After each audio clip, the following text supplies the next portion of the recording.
An absolutely stunning evening here in Palm Springs, California, on this beautiful Saturday, January 4th, 2020. As I make this video this evening, we get more concerning news coming out of the Middle East as things are heating up. There have been multiple mortar attacks in Iraq. A number of Iraqi soldiers have been injured. There are reports that a large explosion took place in a neighborhood that houses U.S. troops. There's been no updates. We don't know if any U.S. troops have been injured.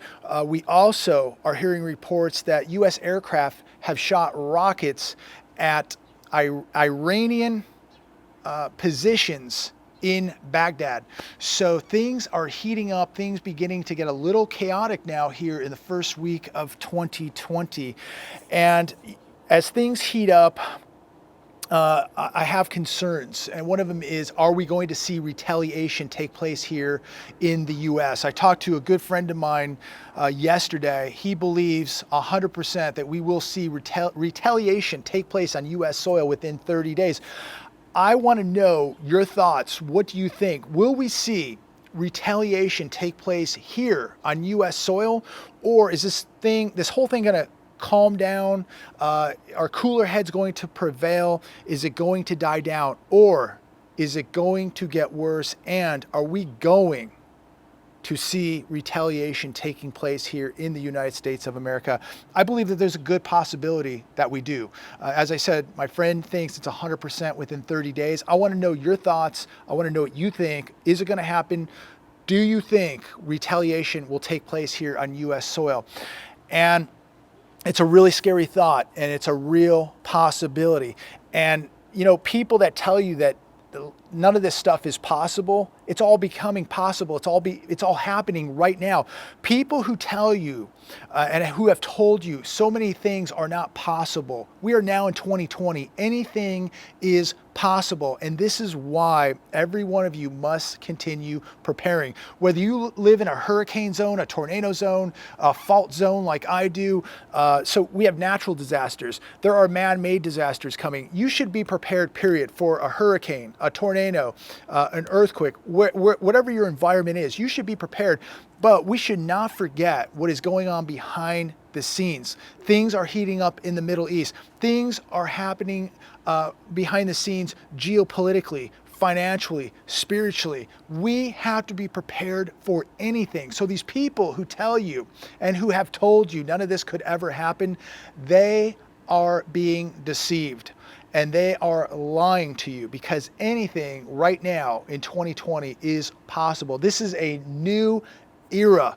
Prepare for anything. And I want to say this, as things heat up in the Middle East, I'm going to give you my opinion on this. I am sick of being the world police. I am sick of these endless and needless wars. I'm sick of the trillions of dollars that has been spent on these wars that have gotten so many people killed, so many Americans killed, and so many innocent people killed. Why? While we make the military-industrial complex even more wealthy than it already is, while we make the oil companies more wealthy than they already are. Look, we don't invade countries that have lettuce and broccoli. We invade countries with oil. We invade countries over the petrodollar, over the world reserve currency, the US dollar. It's all about dollars. It's all about oil. And if I was a parent who had somebody in the military who had to go to one of these wars for an oil company or a corporation, you know, these non-bid corporations that we saw take place years ago under Cheney, these non-bid contracts, it's appalling. It's really appalling. We need to stop being the world police. We need to close these embassies, close these bases, and get the hell out of the Middle East. Let these people hash out their own problems. We have massive problems right here in the United States of America. We are being invaded. 2 hours from my house, invasions take place every day, but the government doesn't want to talk about that. They want to talk about threats 10,000 miles away, when I have threats coming over the border right over here every day.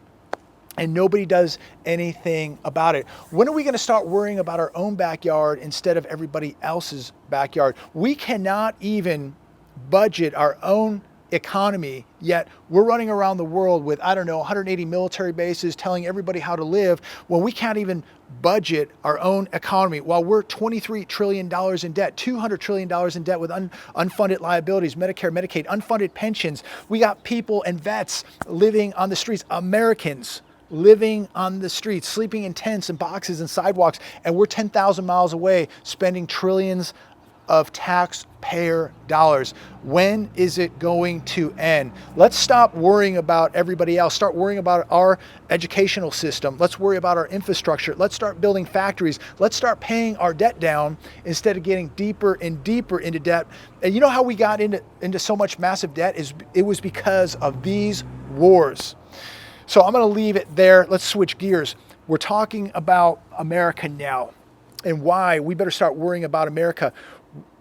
More news came out today, and it's not very good regarding the economy. So while we're across oceans and 8 and 10,000 miles away being the world police, we have massive problems right here, like our economy. We got some news today in the automobile sector, and it's funny, how these people write me and just tell me, in their area that cars are just flying out of the parking lot, that they literally have to take a number to buy a car.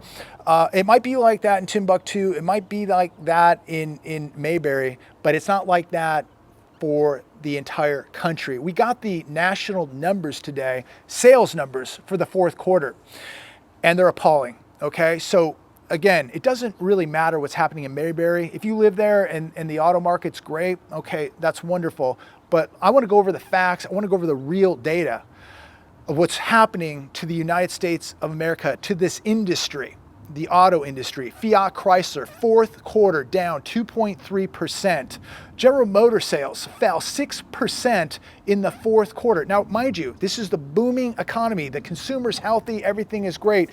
And we're watching auto sales continuing to fall off of a cliff. Toyota fell 6.1% just in December. Honda dropped 12% in sales in December. Nissan down 29.5% in the booming, healthy economy. People want to write in, they want to judge me. They want to call me names, they call you names, they judge you. Yet, these are the people who aren't reading the data. They're not looking at the facts, okay? These are the people, truly, who I believe, the ones that want to judge you, judge me, call us names. These are the people who are unprepared, and these are the people who are scared. And they like to lash out, right? Because they're scared. They don't know what's going to happen. They're unprepared. These are the same people that work 2 or 3 jobs, have no savings, no benefits, no health care, massive credit card debt. But yet they're going to call you names. They're going to call me names. They're going to call this doom and gloom. These are the same people who are already living in an economic collapse, and they don't even realize it. This is how conditioned and dumbed down the typical American is, and I'm really embarrassed to say that. So you can call me any name you want to call me. You can judge me, but I'll tell you what, I'm not scared. I'm prepared, and I'm going to continue to prepare, and I don't care if this thing is 2 years or 20 years down the road. I'm going to continue to prepare mentally, physically, spiritually, and financially. I want to be very clear with all the keyboard warriors out there. I don't own a gold mine. I don't own a silver mine. I don't sell anything.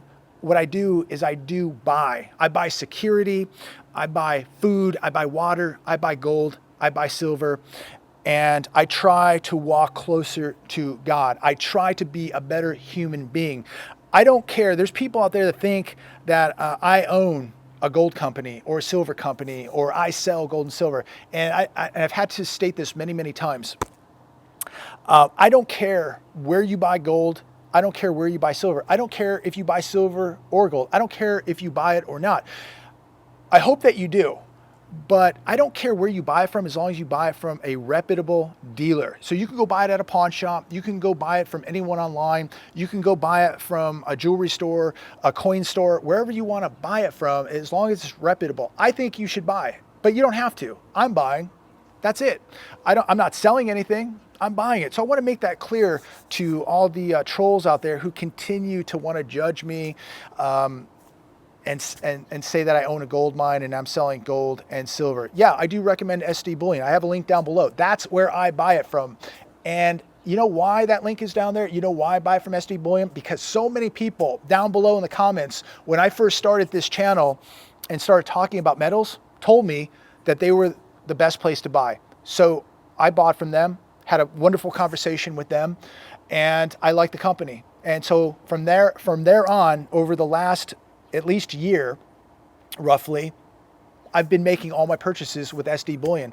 And for the people out there that have a problem with that, you can turn the channel. You don't have to buy gold. You don't have to buy silver. But I digress. Let's continue with the reality of this economy and why every one of you should be preparing. Don't have to. I am. You can do whatever you want to do. For 2019, General Motor deliveries fell 2.3%. Sales down 2.3%. General Motors' newly launched heavy-duty full-size pickup trucks saw sales fall 17% in the fourth quarter. Nissan sales declined 10% in the year 2019. Fiat sales down 1% for 2019. Toyota down 2% for 2019. So ask yourself again, if this is such a booming, healthy, strong economy, how come we are watching these sales numbers fall off of a cliff? I want to ask every one of you, how long do you truly believe the consumer is going to continue to carry this economy? You know, the consumer that's working and living paycheck to paycheck, the consumer that has massive credit card debt, massive student loan debt, massive rent payments, mortgage payments. How long do you think the consumer is going to carry this economy? When we get back and look at what's happening in the auto industry, they're financing cars now for 8 years, and I'm hearing even 9 years now. They're leasing cars, okay? They're leasing so many cars, and a lease is practically a rental. People now are renting cars, and many people rent cars just to impress people. I understand that. But we have a society today now that will buy a car and they will make 8 or 9 years of payments on an automobile, or they will lease a car, basically a fleece. You know, the dealership is going to win on that one, okay? They are fleecing you on a lease. But so many people who can't afford to drive that car can afford to drive it if they lease it. They're doing whatever they can to get you in. We're seeing the subprime loan industry. They're not even verifying incomes. You're able to go in, not even...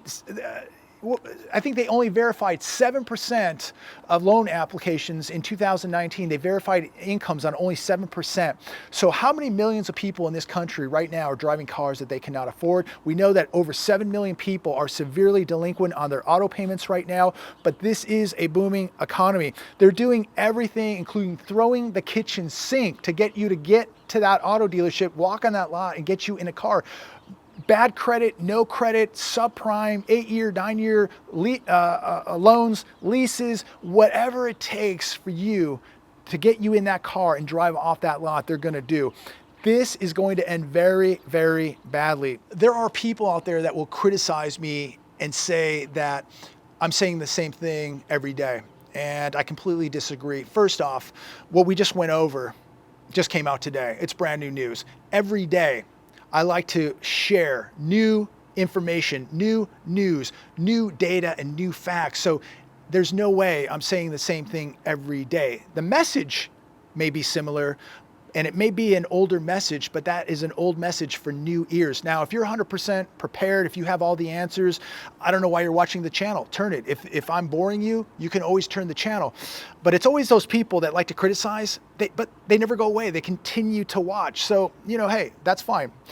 But here's a brand new article, came out today on Zero Hedge. Rail traffic continues to plunge amid industrial recession. Now remember, rail traffic is a barometer for the economic health of the American economy. So what do we have here? The Association of American Railroads, the AAR, published a new report that shows U.S. weekly traffic for the week ending December 21st was down 10.5% compared to the same week last year. It was also down 11.5% from 2018. Intermodal volume was down 9.5%. So again, we see a huge conflict between a booming economy, rail traffic, and what's happening in the auto sector, and what's happening in retail, what's happening in manufacturing, what's happening in the service sector, et cetera, et cetera, et cetera. So for the people out there who think I'm talking about the same thing every day, let me continue with this new article that just came out today.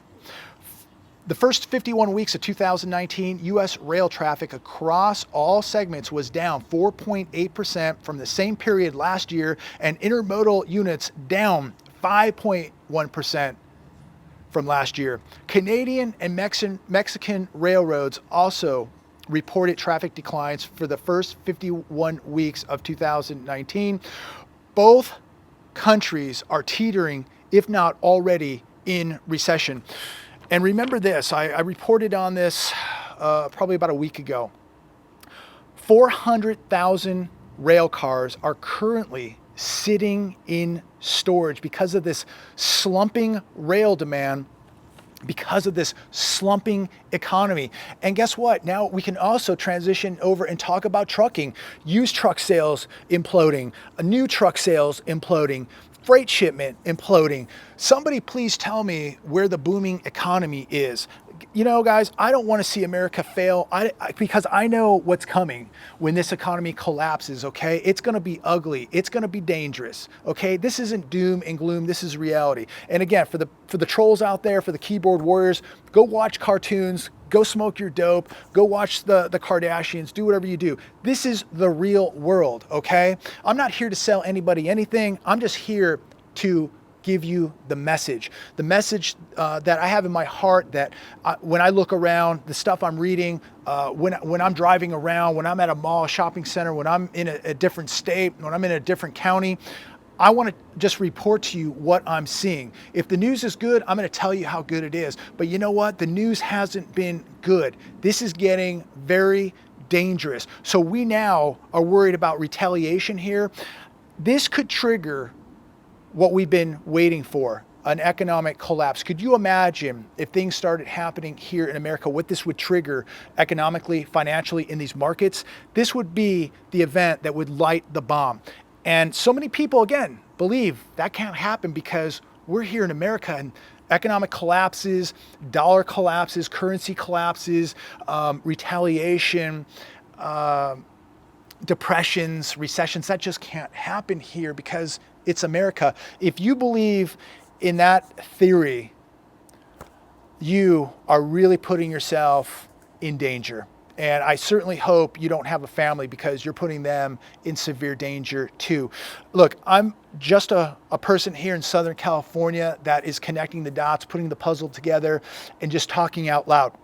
Many of you are much brighter than myself. Many of you are super intelligent, even more open-minded than I am, more prepared than I am. And as I've always said, if you're watching this video, you're going to get more out of the comments down below. You're going to hear more about what's going on in the United States of America in the comments, because the people in the comments, okay, are going to tell you what's happening in America. They're going to tell you what's happening in their industry. So if you get a couple minutes, go down, read the comments, and see for yourself what's really going on. And I think you're going to shake your head and be amazed that things maybe aren't as good as you think. So here's another article that just came out today on Zero Hedge.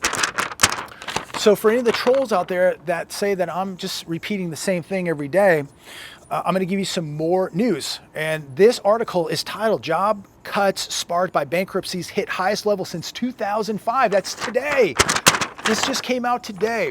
Firms slashed 592,556 jobs in 2019. 62,136 of these jobs were tied to bankruptcies. 2019 was the fourth highest year in job cuts since the financial crisis. Yet, you have friends, family members, associates, acquaintances, people at work, what have you, telling you My 401k's up. Oh, everything's great. The market's great. Everything's wonderful. How can you say everything is great when your country's bankrupt? It has more debt than it knows what to do with. And when you're looking at data like this, with the real US economy slowing, look for more job losses tied to bankruptcy in 2020. And you know where I think we're going to start seeing a lot of job losses? It's going to be in the auto sector, because I'm going to tell you, these auto numbers are appalling. If this is the good times, if the good times were in 2019, I can't even imagine what the bad times are going to look like. And remember, everybody's working 2, 3, and 4 jobs just to get by in the good times. What happens when they lose a job? What happens when they can only work 2 jobs and they don't have 3 or 4 jobs? What happens when it's down to 1 job? And what happens when it goes to 0 jobs? You know, people make fun of those homeless people sleeping in tents and sleeping on sidewalks. Do not judge those people. There are people that are out there who were just a paycheck away, and they landed up not getting that paycheck. They were just a paycheck away from being homeless, and that day happened and they didn't get that paycheck or those 2 paychecks. They landed up on the streets. They landed up in a tent. They landed up on the sidewalk. And that can happen to 80% of Americans who are living paycheck to paycheck. You get a medical bill, you have some bad luck, you lose a job, you're going to have problems. And in this country here in America, there's no help for you. This government is not going to help you. You know who they help? They help people who come here from other parts of the world. They give them driver's licenses. They give them jobs. They give them health benefits. They give them welfare. They give them everything while Americans sleep on the streets begging for help, while the vets are sleeping on the streets begging for help. The government is nowhere to be seen. The government is too busy flying 8 or 10,000 miles away to start wars or to help other countries, or to allow people to come over here to help them, while Americans become more and more helpless. So I'm going to wrap it up right here. Before I go, I'm going to leave you with this. Nobody has a crystal ball. I'm not a person for predictions, but there are trends forming, and they have been forming over the years. And when we look at all this data, I think we're really doing a disservice to ourselves if we do not pay attention. These are barometers, these are warnings, these are indicators, and to ignore them is going to guarantee failure down the road. Look, it's not a matter of if, it is a matter of when. Nobody has the crystal ball, nobody's a mind reader. We don't know if it's going to be a week from now, a year from now, or 10 years from now. But I truly do believe that from reading everything that I'm reading, that it is getting much, much closer than most people realize. I think that we can anticipate that this economy is going to continue to slow down. We can anticipate that inflation will continue to rise. Go to the grocery store. What are you paying for rent? What's the cost of a house? What's the cost of a car? That's inflation. It's getting out of control. Things are getting more and more expensive. The dollar is going to weaken, okay? Things are going to be happening here. And it's really a reason why I make these videos, to make sure you're preparing every way you can. Take advantage of the sales. Silver and gold is on sale. Inflation's coming. A weakening dollar is coming. The economy is slowing. Look, this is very bullish for gold and silver. And I think, and I don't give financial advice, but I just made a purchase a couple days ago because I see what's happening. And if you're connecting the dots, you see what's happening too.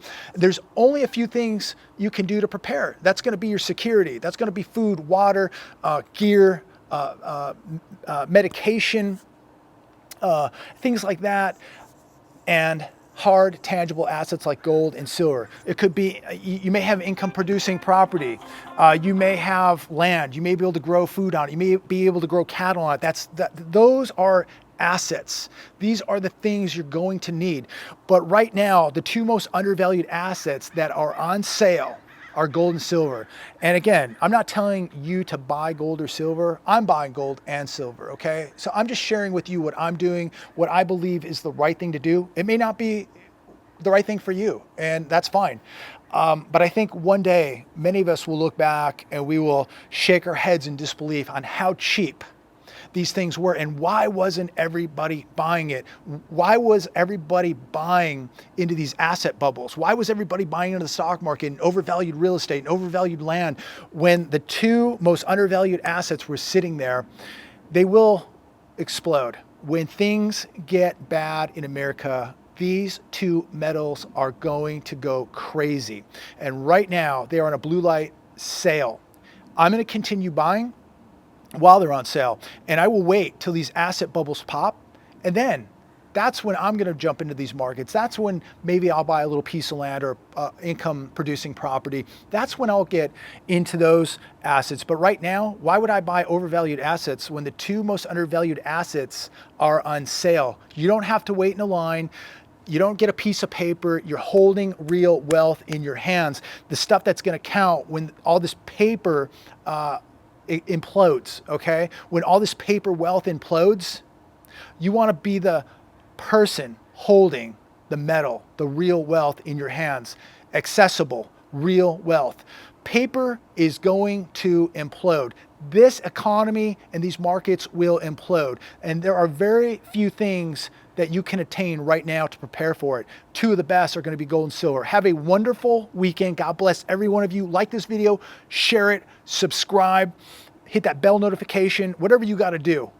But again, share this video all over social media and make sure that you are walking closer to God. You're preparing mentally, physically, spiritually, and financially. Pray for America. This country needs it. And make sure you're being very aware. We are in very dangerous times. It's the first week of 2020. It's only going to get more chaotic. God bless.